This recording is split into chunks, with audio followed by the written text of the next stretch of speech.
তার যদি ইচ্ছা হয় যে সেও অন্যদেরকে কিছু সাদাকাতুল ফিতর দিবে, তাহলে দিতে পারে, কোনো সমস্যা নেই, কিন্তু তার উপরে আবশ্যক নয়। হ্যাঁ, আল্লাহ সুবহানাহু ওয়া তাআলা কোরআন মাজিদের মধ্যে বলেছেন যে তোমরা যে কোনো দান এমনভাবে করবে যাতে করে খোটার কোনো আভাস যেন প্রকাশ না পায়।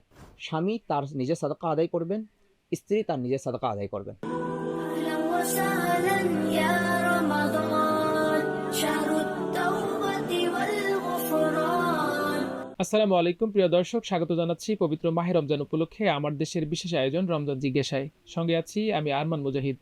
আজ আমাদের অতিথি হিসেবে যুক্ত আছেন মুফতি রাশিদুর রহমান, ইমাম ও খতিব, বাংলাদেশ প্রকৌশল বিশ্ববিদ্যালয়, বুয়েট কেন্দ্রীয় জামে মসজিদ। আসসালামু আলাইকুম শাহেক, কেমন আছেন? ওয়ালাইকুম আসসালাম রহমতুল্লাহ। আলহামদুলিল্লাহ, আপনি ভালো আছেন? আলহামদুলিল্লাহ ভালো আছি। দর্শকদের করা বেশ কিছু প্রশ্ন নিয়ে আপনার সঙ্গে যুক্ত আছি এবং আজকের এপিসোডটা মূলত আমাদের ফিতরা নিয়ে। শুরুতেই একজন জানতে চেয়েছেন ফিতরা কি এবং কেন। আলহামদুলিল্লাহ ওয়াসসালাতু ওয়াসসালামু আলা রাসূলিল্লাহ, আম্মা বা'দ, ফাআউযু বিল্লাহি মিনাশ শাইতানির রাজীম, বিসমিল্লাহির রহমানির রহিম। مثل الذين ينفقون أموالهم في سبيل الله كمثل حبة أنبتت 7 سنابل في كل سنبلة 100 حبة، صدق الله العظيم. وعن ابن عباس رضي الله عنه قال قال رسول الله صلى الله عليه وسلم صدقة الفطر طهرة للصيام من اللغو والرفث. وقال عليه الصلاة والسلام صدقة الفطر إطعام للمساكين أو كما قال عليه الصلاة والسلام. শ্রদ্ধেয় উপস্থাপক এবং আমাদের প্রিয় দর্শক ভাইদের প্রতি শুভেচ্ছা জানাচ্ছি। রমজান মাসে একটি গুরুত্বপূর্ণ প্রশ্ন আমাদের ভাইদের পক্ষ থেকে এসে থাকে যে সাদাকাতুল ফিতর কি এবং কেন।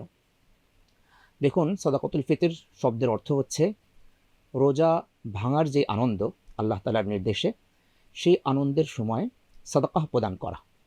শরীয়তের পরিভাষায় একজন মুসলিম ব্যক্তি যে আকেল এবং যে বোধ ক্ষমতা সম্পন্ন, যে ব্যক্তি বালেগ হয়েছে, সাবালক হয়েছে এবং যার কাছে একটি নির্ধারিত পরিমাণ অর্থ রয়েছে, তার উপর ঈদের দিন ফজরের সময় যদি সে জীবিত থাকে, তাহলে একটা নির্দিষ্ট পরিমাণ অর্থ দরিদ্রদেরকে প্রদান করতে হয়। তো এই দরিদ্রদেরকে যে অর্থটা প্রদান করতে হয় সেটাই হচ্ছে সাদাকাতুল ফিতর। এটা কেন? এটা আল্লাহ সুবহানাহু ওয়া তাআলা রাসূল করিম সাল্লাল্লাহু আলাইহি ওয়াসাল্লামের মাধ্যমে সামর্থ্যবান মুসলমানদের উপরে ফরজ করেছেন এজন্য, যাতে করে 30টা দিন 29টা দিন বান্দা যে রোজা রাখলো, সেই রোজার মধ্যে যদি কোনো রকমের ভুল ত্রুটি হয়ে থাকে সেটা যেন ক্ষতিপূরণ হয়ে যায় এবং পাশাপাশি দরিদ্র ব্যক্তিদের পাশে যেন দাঁড়ানো যায়। দেখুন, রমজান শেষে ঈদের দিন আমরা প্রায় সকলেই মুরগি, পোলাও, তারপরে সেমাই, ফিরনি ইত্যাদি পাক করে থাকি। দরিদ্র অসহায় ব্যক্তিদেরকে যেন আমরা খাবারের দিক থেকে সামর্থ্যবান করতে পারি, তাদের জন্য অন্ন যোগান দিতে পারি, এজন্য আল্লাহ সুবহানাহু ওয়া তাআলা এই সাদাকাতুল ফিতরের ব্যবস্থা করেছে। আরেকজন জানতে চেয়েছেন ফিতরা প্রদানের হুকুম কি এবং কোন ব্যক্তির উপর ফিতরা প্রদান করা ওয়াজিব। খুবই গুরুত্বপূর্ণ প্রশ্ন এবং সাদাকাতুল ফিতরের সাথে সামঞ্জস্য রাখে এমন একটি প্রশ্ন যে সাদাকাতুল ফিতরের হুকুম কি। আমরা যদি ইসলামী শরিয়া এর ফিকহের কিতাবগুলো দেখি, তাহলে দেখতে পাবো যে প্রায় সকল ফিকহের দৃষ্টিকোণ থেকে সাদাকাতুল ফিতর এটি ওয়াজিব একটি বিধান। আর দ্বিতীয় প্রশ্নটি ছিল এটা কোন কোন কোন কোন ব্যক্তির উপরে ওয়াজিব হবে। তো আমরা প্রথম প্রশ্নের উত্তর এটা বলে এসেছি যে সাদাকাতুল ফিতর সামর্থ্যবান মুসলমান ব্যক্তির উপরে ওয়াজিব। সেই সামর্থ্যবান বলতে ইসলামের একটি নির্ধারিত সংজ্ঞা রয়েছে, সেটি হচ্ছে নিসাব পরিমাণ সম্পদের মালিক হতে হবে। নিসাব কাকে বলে? 7.5 ভরি স্বর্ণ অথবা 52.5 ভরি রূপা, অথবা দুইটার মিশ্রণে যদি কারো কাছে 52.5 ভরি রূপার সম পরিমাণ টাকা যদি থাকে, সেটাকে টাকায় কনভার্ট করলে যদি সেই পরিমাণ টাকা যদি থাকে এবং এই টাকাটা যদি ঈদের দিন সাহরির সময় যখন শেষ হয়, ফজরের সময় যখন শুরু হয়, ওই সময় যদি বিদ্যমান থাকে, তাহলে ব্যক্তিকে নিজের পক্ষ থেকে আদায় করতে হবে এবং তার অধস্তন যেই সন্তান সন্ততি রয়েছে এবং তার অধীনে যদি গোলামবাদী থাকে, যেটার বিধান এখন নাই আমাদের পৃথিবীর মধ্যে, কিন্তু সন্তান যদি থাকে, নাবালক সন্তান, তাদের পক্ষ থেকে এই সাদাকাতুল ফিতর প্রদান করতে হবে। আরেকজন জানতে চেয়েছেন দরিদ্র ব্যক্তি ফিতরা গ্রহণ করবে, সেও কি তার পরিবার ও পরিবারের সদস্যদের ফিতরা প্রদান করতে পারবে? গুরুত্বপূর্ণ প্রশ্ন এটিও, যে দরিদ্র ব্যক্তি আসলে সেই তো নিজেই প্রয়োজনগ্রস্ত, তার নিজেরই প্রয়োজন রয়েছে, সে অন্যদের কাছ থেকে গ্রহণ করেছে নিজের প্রয়োজন পূর্ণ করার জন্য। এখন তার যদি ইচ্ছা হয় যে সেও অন্যদেরকে কিছু সাদাকাতুল ফিতর দিবে, তাহলে দিতে পারে, কোনো সমস্যা নেই, কিন্তু তার উপরে আবশ্যক নয় সাদাকাতুল ফিতর, কারণ সে নিজেই তো দরিদ্র, নেশাব পরিমাণ সম্পদের মালিক সে নয়, এজন্য অন্যকে তার সাদাকাতুল ফিতর দিতে হবে না। আরেকজন জানতে চেয়েছেন, ফিতরা কাকে কাকে দিব? ফিতরা কাকে কাকে দিব, এই প্রশ্নটিও আমাদের সমাজে সচরাচর দেখা যায় যে আমি ফিতরা কাকে কাকে দিব। আল্লাহ সুবহানাহু ওয়া তাআলা সাদাকা এবং যাকাত এবং এই রকমের মান্যত বা সাদাকাতুল ফিতর যেগুলো দান আছে, আবশ্যিক দান, সেগুলোর কয়েকটি খাত সূরাতুত তাওবার মধ্যে আল্লাহ সুবহানাহু ওয়া তাআলা ইরশাদ করে দিয়েছেন।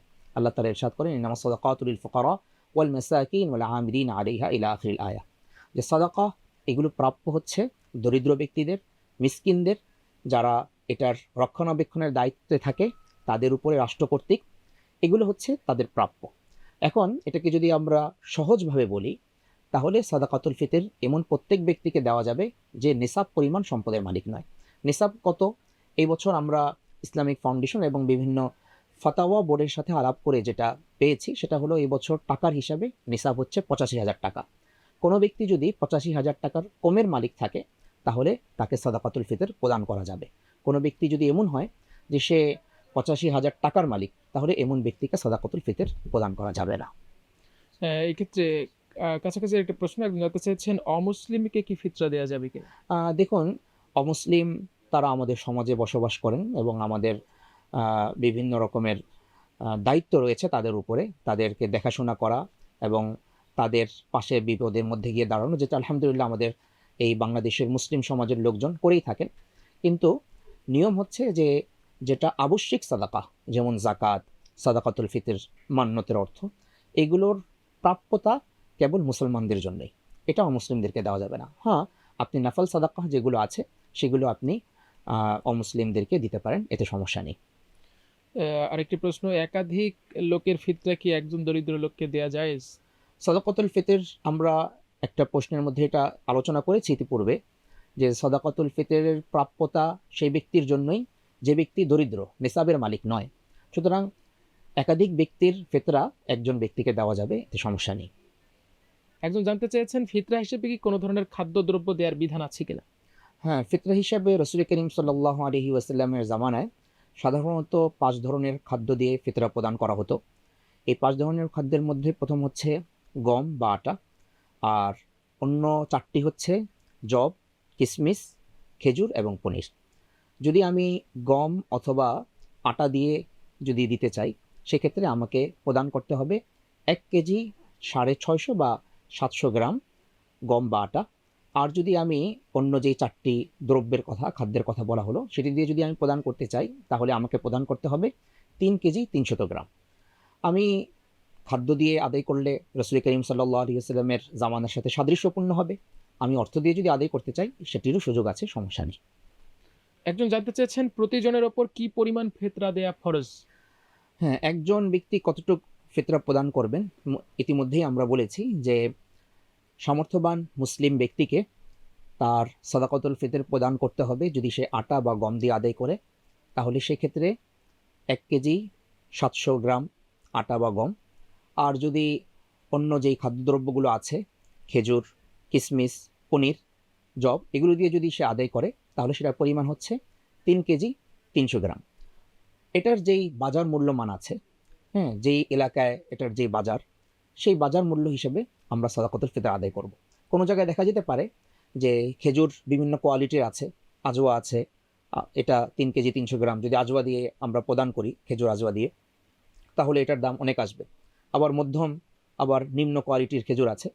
তো বাজারের যেই মূল্যমান, এটাকে সেটার সাথে কনভার্ট করে তারপরে সাদাকাতুল ফিতর আদায় করব। আমাদের ইসলামিক ফাউন্ডেশন থেকে প্রতি বছরই সাদাকাতুল ফিতরের সর্বনিম্ন এবং সর্বোচ্চ একটা হিসাব করে দেওয়া হয়। এই বছর 2025 সনে সাদাকাতুল ফিতরের যেই হিসাবটি করে দেওয়া হয়েছে ইসলামিক ফাউন্ডেশনের পক্ষ থেকে, সেটি হচ্ছে সর্বনিম্ন 110 টাকা এবং সর্বোচ্চ 2,800 টাকার মতো। তো অবশ্যই প্রথম কথা সেটাই যে আমরা যেই খাদ্যদ্রব্যের কথা উল্লেখ করলাম, সেটার বাজার মূল্য যেটা আছে সেই হিসাবে আমরা সাদাকাতুল ফিতর আদায় করতে পারি। একজন জানতে চেয়েছেন এই ফিতরা দেওয়ার পদ্ধতিটা কেমন হবে? অনেককে দেখা যায় যে তারা ফিতরা গ্রহণ করার জন্য যোগ্য হলেও তারা সরাসরি আসতে চান না, বা মানে পদ্ধতিটা কেমন হবে? হ্যাঁ, আল্লাহ সুবহানাহু ওয়া তাআলা কোরআন মাজিদের মধ্যে বলেছেন যে তোমরা যে কোনো দান এমনভাবে করবে যাতে করে খোটার কোনো আভাস যেন প্রকাশ না পায়, মানব দেখানো, লোককে দেখানো যেন এটা প্রকাশ না পায়। তো সাদাকাতুল ফিতরে আমি যখন প্রদান করব, তখন এটি যেহেতু অন্যান্য দানের মতো একটি দান, তখন প্রথমত ব্যক্তির উপরে আমি অনুগ্রহ ফলাচ্ছি এরকম কোনো অবস্থা যেন প্রকাশ না পায়, এবং যাকে আমি সাদাকাতুল ফিতর প্রদান করছি তিনি যদি এটা গ্রহণ করার উপযুক্ত ব্যক্তি হন নির্দিষ্ট বিধিবিধান অনুযায়ী, তাহলে তাকে এটা বলার প্রয়োজন নাই যে তোমাকে এটা সদকার টাকা দিচ্ছি, আমি তোমাকে জাকাতের টাকা দিচ্ছি, তোমাকে ফিতরার টাকা দিচ্ছি। তাকে আমরা বলতে পারি তোমাকে হাদিয়া দিচ্ছি, রমজান শেষ হচ্ছে তোমাকে একটা বিশেষ গিফট দিচ্ছি, ঈদ উপলক্ষে তোমাকে গিফট দিচ্ছি। এভাবে সম্মানের সাথে তাকে দেওয়া উচিত। একজন জানতে চেয়েছেন স্ত্রীর ফিতরা কি স্বামীকে দিতে হবে? আম, খুবই গুরুত্বপূর্ণ প্রশ্ন। আমাদের সমাজের মধ্যে স্বামী এবং স্ত্রী তাদেরকে অবিচ্ছেদ্য অংশ মনে করা হয়, একজন আরেকজনের উপর হুন্না লিবাসুল্লাকুম ওয়া আনতুম লিবাসুল্লাহুম, একজন আরেকজনের পরিচ্ছদ স্বরূপ। তবে মালিকানা কিন্তু যার যার, ঠিক আছে? মালিকানা যেহেতু যার যার, তাই স্বামী তার নিজের সাদাকা আদায় করবেন, স্ত্রী তার নিজের সাদাকা আদায় করবেন। এখন প্রশ্ন হচ্ছে যে আমাদের সমাজের মা বোনরা সাধারণত তারা গৃহিণী থাকেন, তো তাদের তো কোনো ইনকাম নেই, সেক্ষেত্রে কি আহ, স্বামী আদায় করে দিবেন কিনা, এটা মহব্বতের বিষয়। স্বামী স্ত্রীটা আদায় করে দিতে পারেন, এতে কোনো সমস্যা নেই, কিন্তু আদায় করতেই হবে স্বামীকে, বিষয়টি তা নয়। স্ত্রী তারটা আদায় করবেন, স্বামী তারটা আদায় করবেন। সাধারণত আমাদের সমাজে স্বামী স্ত্রীটা আদায় করে দিয়ে থাকেন, এবং এই প্র্যাকটিসটা ভালো প্র্যাকটিস, এটা চলতে পারে।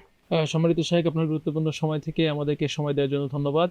আপনাকেও জাযাকাল্লাহ খাইর। দর্শক, আজ এখানে শেষ করতে হচ্ছে। সবাই ভালো থাকুন, সুস্থ থাকুন, আমার দেশের সঙ্গে থাকুন। আল্লাহ হাফেজ।